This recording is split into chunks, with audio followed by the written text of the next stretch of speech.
Amém. Pode sentar, queridos. Fiquem em paz. Quero saudar a todos com a graça e a paz do Senhor. Amém. Saudar as pessoas que estão nos ouvindo também pelas redes sociais. É um prazer estar aqui para a gente poder compartilhar um pouco do que Deus tem falado conosco. E nós estamos falando sobre alianças, né? Falando sobre a aliança da inocência, quando Deus fez o homem, a mulher e tudo, né? Todo mundo. Falamos sobre a aliança depois da queda. Falamos sobre a aliança que Deus fez com Noé, a aliança que Deus fez com Abraão. E hoje nós vamos falar um pouquinho sobre a aliança que Deus fez também com Moisés. A aliança do Sinai, a aliança da lei. Então, quero que vocês prestem muita atenção. Nós vamos falar aqui agora sobre essa aliança da lei. Amém? Em primeiro lugar, a lei ela não salva, mas ela revela, que não substitui a promessa, mas a administra. Então nós temos alguns textos base, né? Êxodo capítulo 19 a 24, com desdobramento em Levítico, Números e Deuteronômio. Então, quem são as partes nessa lei aqui? É Deus e Israel como nação. Onde foi feito essa aliança? No Monte Sinai. Qual foi o momento depois da libertação do Egito? Então, eu quero que vocês prestem atenção sobre essa questão da lei. Por que essa aliança mosaica existe, né? A resposta curta é para organizar um povo recém-liberto. E segundo Gálatas, no livro de Gálatas, capítulo 3, a lei foi acrescentada por causa das transgressões. Então ela não foi dada para salvar ninguém. Pastor, como é que eu sei que a lei não foi feita para salvar ninguém? É muito simples. Só pensa Moisés. Moisés foi chamado por Deus para trazer a libertação do povo hebreu do Egito. Mas ele não conseguiu levar o povo até Canaã. Ou seja, por causa da dúvida, por causa da incredulidade do povo, o povo e a geração de Moisés todos morreram, inclusive depois Moisés. Moisés não foi permitido entrar, somente avistar, ou seja, subiu no monte e avistou lá a terra prometida, a terra que mana leite e mel. Quem é que entrou em Canaã? Foi Josué. Mas pastor, por que Josué entrou e Moisés não? Moisés representa a lei, Josué representa a graça. Então, quando Josué entrou, ele estava tipificando Jesus Cristo. Ou seja, quando Josué entrou, Josué é o nome hebraico para Jesus. Então, se nós estamos falando de Josué, nós estamos falando do mesmo sinônimo do nome de Jesus. Josué no hebraico é Jesus, Yeshua. Então, por isso que Josué, ou seja, Yeshua, entrou na terra prometida. Não, mas o que isso tem a ver comigo hoje? Eu compreendo agora essas questões, mas o que tem a ver comigo hoje? A palavra de Deus diz em Efésios 2:8 que a salvação é pela graça, mediante a fé, para que ninguém se glorie. Amém? Então a salvação é pela graça. O que é graça? É favor não merecido. Ou seja, alguém aqui, ou alguém que está nos ouvindo, está nos vendo, poderia ser salvo? A Bíblia diz que não, né? Romanos 3:23, Romanos 6:23. Todos pecaram e destituídos estão da glória de Deus. Ou seja, não há um justo, nenhum sequer. Todos se extraviaram, todos pecaram. Ou seja, ninguém pode ser salvo por obras. Por mais que a gente se esforce, por mais que a gente faça o que a gente puder, jamais seremos salvos por obras. Agora, então eu não preciso fazer obras? Não. Eu preciso fazer obras. porque as obras evidenciam a minha salvação. Quem já é salvo é obrigado a ter boas obras. Quem já é salvo tem que obedecer a palavra de Deus. Quem já é salvo, ele vai fazer questão de fazer caridade, fazer boas obras, fazer o que é certo, o que é justo. Agora, como é que nós conseguimos fazer boas obras? Só na força do braço? Não. A gente consegue fazer boas obras quando nós somos guiados e dirigidos pelo Espírito. Por quê? Porque a nossa carne é fraca. Por quê? Porque a nossa carne tem uma tendência ao pecado. Se a gente compreender isso, que é base, eu estou indo bem da base para você compreender. A gente precisa fazer isso porque Deus já fez. Ele pagou um alto preço. Nós somos salvos pela graça, mas a salvação não é de graça. A salvação teve um alto e sublime preço, que foi a cruz do Calvário. Foi Jesus ter saído do céu, ser despido da sua glória, encarnado, ou seja, tomou forma humana, viveu aqui entre nós e ele morreu.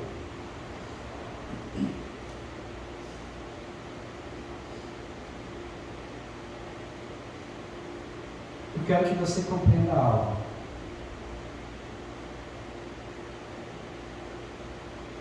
A palavra de Deus diz: se Deus não abreviasse o tempo da sua vinda, ninguém se salvaria. Eu quero que tu preste muita atenção no que eu estou falando agora. Abra os teus ouvidos espirituais para ouvir. Quem tem ouvidos, ouça o que o Espírito diz à igreja. Foi por amor a você que o Senhor se derramou na cruz, derramou todo o seu sangue lá naquela cruz. E se o Senhor não voltar logo, ninguém aqui, ninguém no mundo inteiro se salvaria. Você compreende isso? É forte, né? Mas é a mais pura verdade, porque está escrito na Bíblia Sagrada. Muitas pessoas estão brincando com a salvação. Muitas pessoas estão com o pé na igreja e no pé no mundo. Pastor, o senhor está pregando? Estou. Mas estou pregando agora que vem do alto, não o que está escrito aqui. Muitas pessoas minimizam e banalizam a Deus. Se esquecem que nós somos pó e ao pó nós retornaremos. E a palavra de Deus diz muito claro isso. Todos nós iremos morrer. E a grande questão é: para onde nós vamos? Você realmente se importa com o que você está vivendo hoje? Você se importa a quem você agrada hoje? Porque ou nós agradamos a Deus, ou não agradamos. E quando nós não agradamos a Deus, muitas vezes estamos agradando o nosso eu, estamos agradando o sistema que é o mundo, estamos agradando a cultura que é colocada, imposta nessa terra. Mas essa cultura nos separa de Deus. Essa cultura é totalmente oposta à lei do Senhor. O Espírito Santo está clamando, o Senhor está falando alto, e às vezes nós ficamos tão focados nos nossos problemas, focado nas nossas dores, esquecemos que tem algo maior. Tudo vai ficar aqui nessa terra. Nós não vamos levar nada para o paraíso. Carro, casa, mobília, enfeite, tudo vai ficar. Na verdade, a Bíblia diz que tudo vai ser destruído. E o Senhor vai destruir essa terra e tudo que está aqui. Novos céus e nova terra serão formados. Então não adianta a gente querer pregar aqui a prosperidade, embora que a gente fala dela. Não adianta aqui pregar a felicidade, embora que a gente precisa buscá-la, uma vida abundante, se a gente não estiver com a certeza da salvação. Pergunto para você nesta noite, como Deus falou para dois jovens que estavam brigando por causa de uma herança, Lucas capítulo 12, versículo 20, louco, se hoje o Senhor buscar a tua alma, para onde você irá? Não existe nada que vale a tua alma. O que adianta o homem ganhar o mundo inteiro e perder a sua alma? O que o homem dará em troca da sua alma?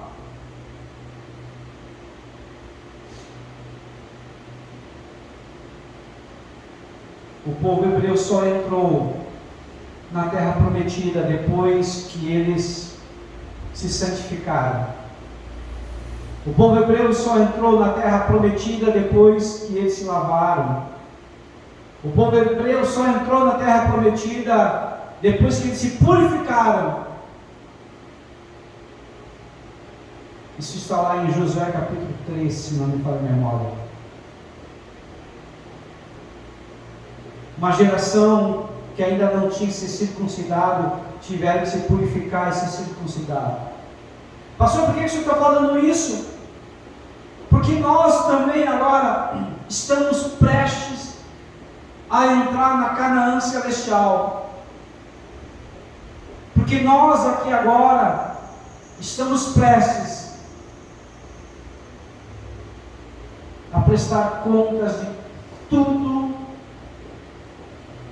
e todos os nossos pensamentos, ações, omissões, tudo, palavras. A Bíblia diz que nós vamos ter que prestar conta de tudo isso. Então nós precisamos parar e repensar: será que as minhas palavras são palavras que levantam alguém? Palavra de fé, palavra de esperança, palavra de amor? Ou são palavras de julgamento, de crítica, de peso? Será que quando estou ao lado de alguém, essa pessoa gosta e quer estar comigo, ou me evita? Sai pela tangente, porque eu sou chato, eu sou nojento, eu sou impliquento, eu sou resmungão.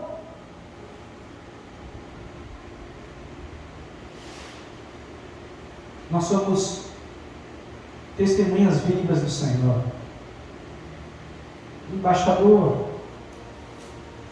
de Cristo nessa terra. O embaixador, ele se veste de qualquer forma, ou se veste alinhado. O embaixador, ele anda como ele quer, ou ele anda com postura.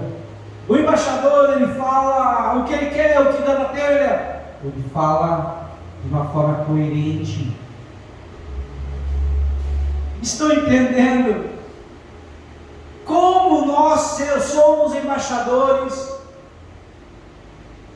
Se nós não temos postura cristã real,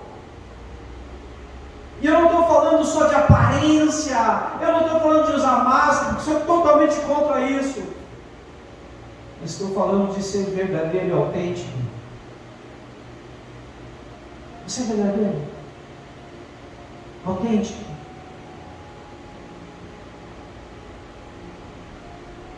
Nós precisamos repensar isso, queridos.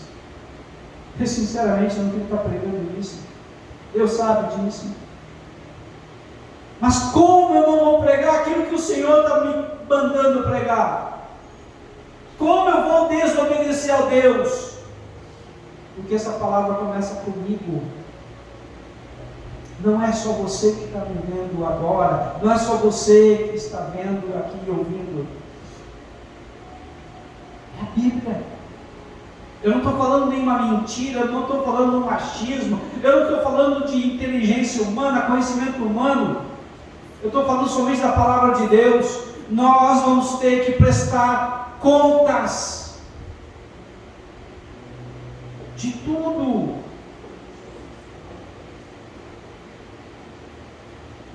Deus vê tudo.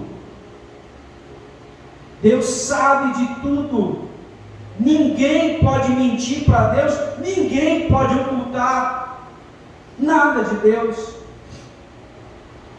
O Espírito, ele sabe, ele vê todas as coisas. Eu não sei como é que tem gente que ainda consegue se gabar, se achar diante de Deus. Eu creio porque a Bíblia diz que todo herói da fé, quando estava próximo de Deus, perto de Deus, a única coisa que ele dizia: tenha misericórdia de mim, que sou pecador, sou impuro, moro com pessoas impuras, de impuros lábios, como Jeremias disse. O apóstolo Paulo foi mais longe ainda e disse: eu sou o pior dos pecadores. Estão entendendo? O que adianta arrogância, vaidade, prepotência, orgulho? Isso não leva a nada.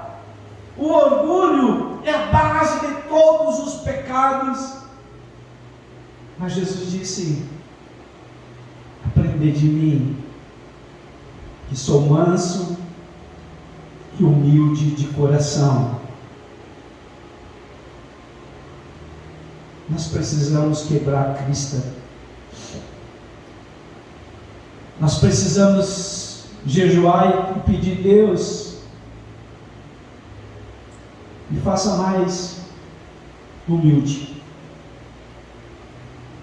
Deus, que eu tenha um tom de voz mais acolhedor.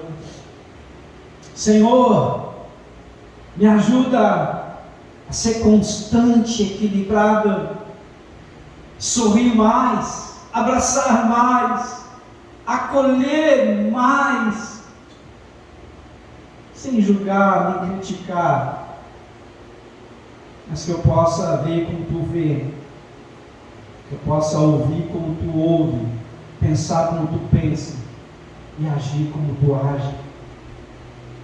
Deus, me salva, me ajuda,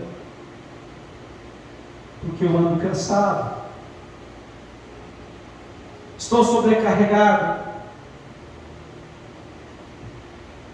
tem perdas que ainda eu não consigo digerir.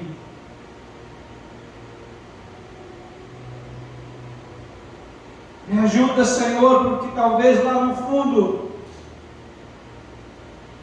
eu acho injusto o que o Senhor fez comigo.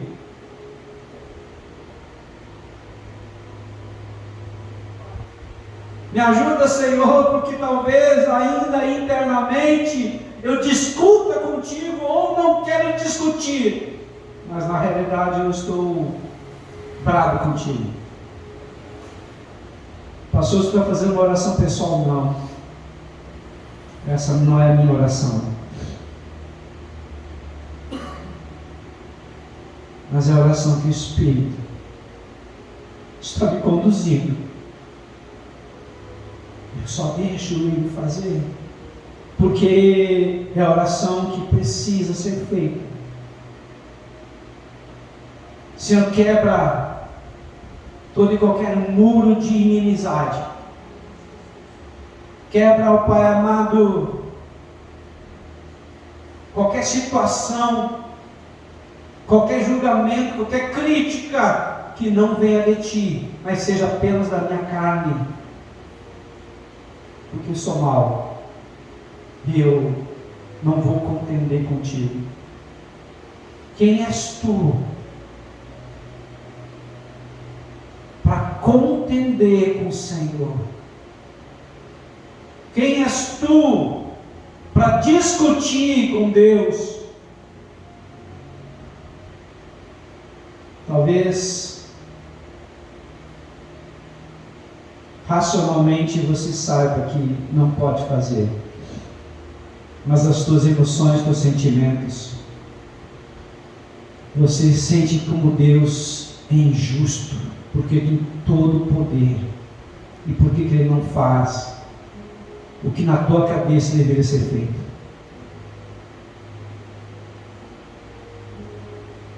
Está entendendo? Essa palavra é para você. Abra o teu entendimento. Não lute mais contra Deus, mas lute agora com Deus. O Senhor está te dando uma palavra, porque Ele sabe que está dentro do teu coração. Amém e amém.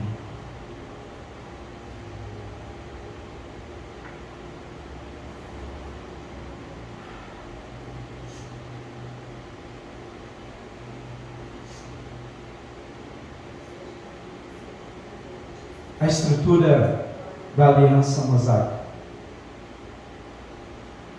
A aliança mosaica foi uma aliança jurídica. Deus estabeleceu leis. A Bíblia diz que Deus é um Deus de ordem, essência e ordem. E tudo que nós tivermos que fazer precisa ter ordem, precisa ter organização, precisa ter planejamento, precisa ser colocado em prática e tem que ser de acordo com a lei de Deus. E o primeiro prólogo histórico é: eu sou o Senhor que te tirou da terra do Egito. Quem é Deus para ti? De onde Deus te tirou? Para onde Deus está te levando? São perguntas importantes. Só você sabe de onde você veio.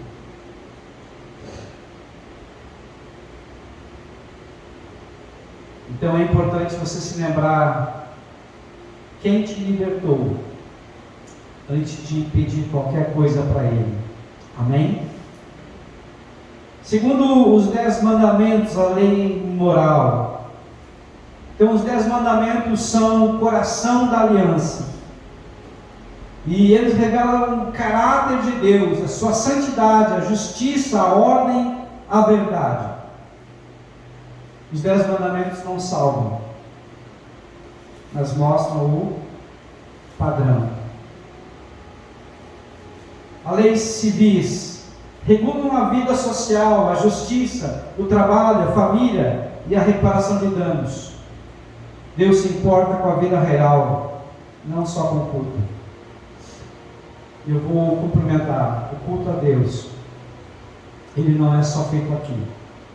O culto a Deus é feito diariamente, 24 horas por dia, 7 dias na semana, todos os 30 dias, ou 31 quando tiver, 365 dias por ano. Ou seja, onde eu estiver, eu estou cultuando a Deus, porque eu sou testemunha de Deus. Quarto, leis cerimoniais, sacrifícios, festa, sacerdócio, pureza ritual. Tudo isso apontava profeticamente para Cristo, Cordeiro de Deus, que tira o pecado do mundo. Bênçãos e maldições, ou seja, se você obedecer, você vai ser abençoado. Se você desobedecer, você vai ser disciplinado.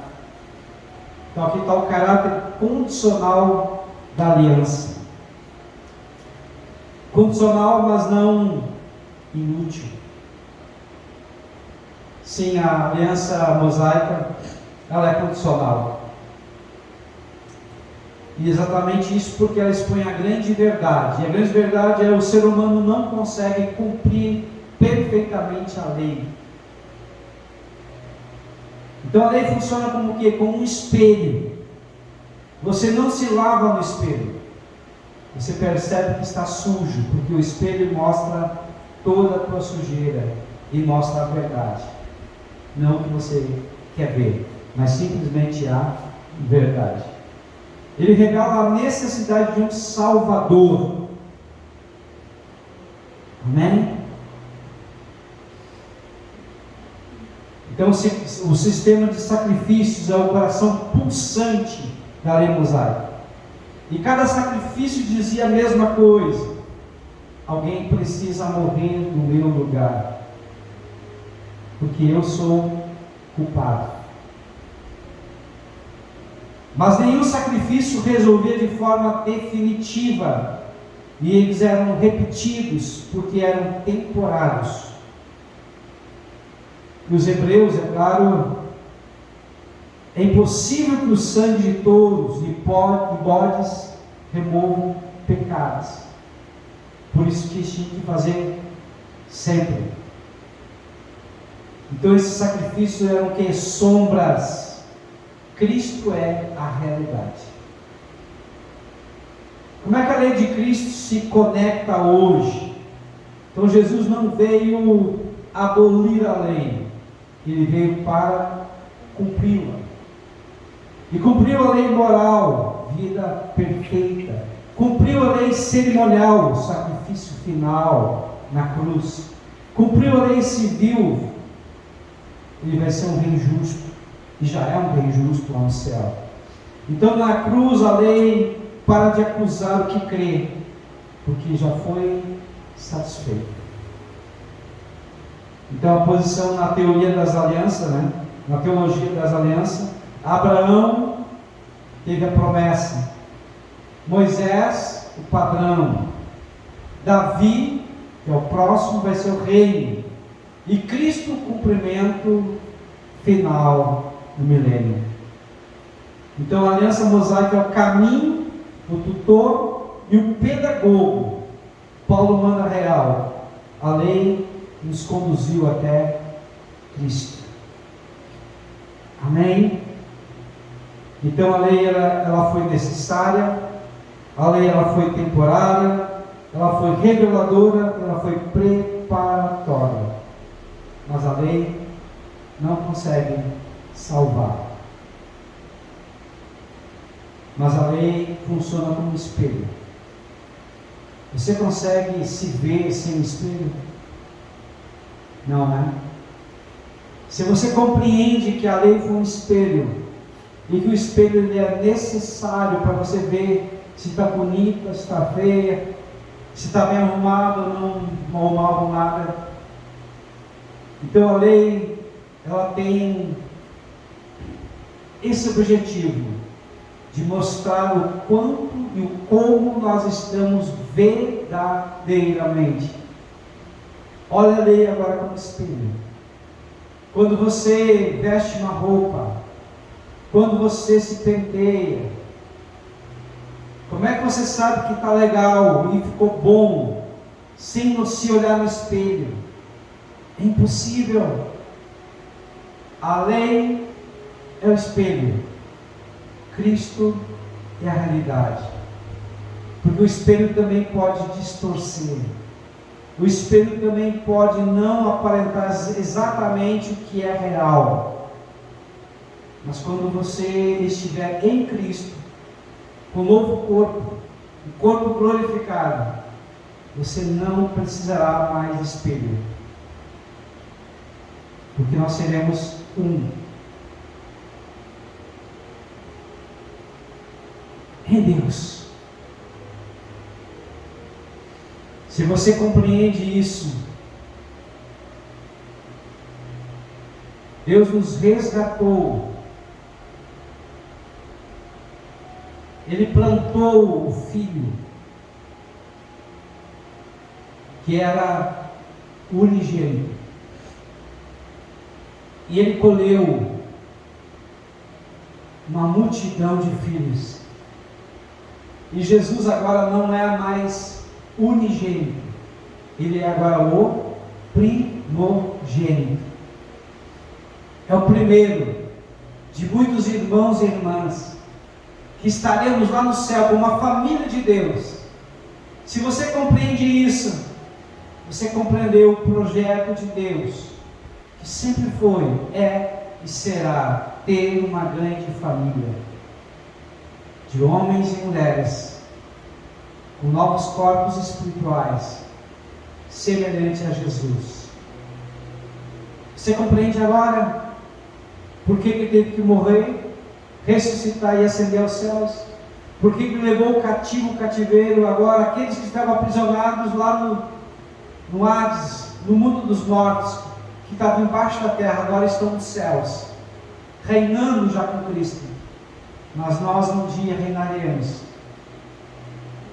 Então não importa que você está sofrendo, não importa a tua angústia, não importa a tua dor, não importa o teu sofrimento, pois hoje já começamos a reinar com Cristo. Se tua mente estiver nos céus, você já está reinando com Cristo. Se a tua mente estiver no porvir e ligado ao Senhor, você vai ver o problema, você não vai ignorar o problema, mas você vai começar a pensar como Deus pensa. Você vai começar a agir, se portar como Jesus se portou aqui. Isso é possível porque Jesus orava. Isso é possível porque Jesus estava conectado diariamente com o Pai. Se conecta mais com Deus, e você verá que os problemas que parecem ser gigantes, problemas que parecem ser impossível de solução, serão solucionados, porque o nosso Deus é um Deus do impossível. A palavra de Deus diz: agindo eu, quem me impedirá? Nós temos um Deus que pode todas as coisas. Nós temos um Deus que controla a história. A história é controlada por Deus. Nem um fio de cabelo cai se não for por ordem do Senhor. Ele conhece o número dos fios de cabelo que você tem. Pega as mulheres, os homens também, mas principalmente as mulheres que caem bastante cabelo. Quem sabe o número dos fios do cabelo da tua cabeça. Ele conta e chama as estrelas pelo seu nome. Como um Deus grandioso, todo-poderoso, Ele não está no controle? Tudo o que está acontecendo aqui na face da terra está sob o controle do soberano Deus, e Ele vai cumprir com o seu propósito, e a sua vontade, Romanos 12:2, é boa, agradável e perfeita. Fique em pé nesse momento, em nome de Jesus.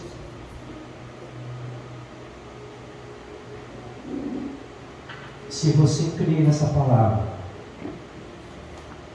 se você confia nessa palavra e nesse Deus que nós pregamos hoje, coloque a mão na altura do teu coração, faça uma entrega. Deus, eu entrego a minha vida, eu entrego os meus planos, eu entrego os meus sonhos, eu entrego a minha família, eu entrego o meu negócio, eu entrego tudo a Ti, Senhor, porque o Senhor tem que ser aquele que vai trazer a última palavra, porque Tu és soberano. O Senhor vai me guiar, vai me dirigir, vai abrir a porta que precisa ser aberta e fechar a porta que precisa ser fechada, para a honra e glória do Teu nome. Senhor, me perdoa, porque muitas vezes eu tirei do Senhor essa liberdade, essa autonomia de me guiar. Eu quis ser independente, mas agora eu confesso que eu sou completamente dependente do Senhor. Me ajuda, Senhor, porque eu sou teu, eu pertenço completamente a Ti. A minha família, o meu negócio, o meu trabalho, tudo pertence a Ti. Faz o que lhe aprouver, em o nome de Jesus. Amém. Amém. E amém.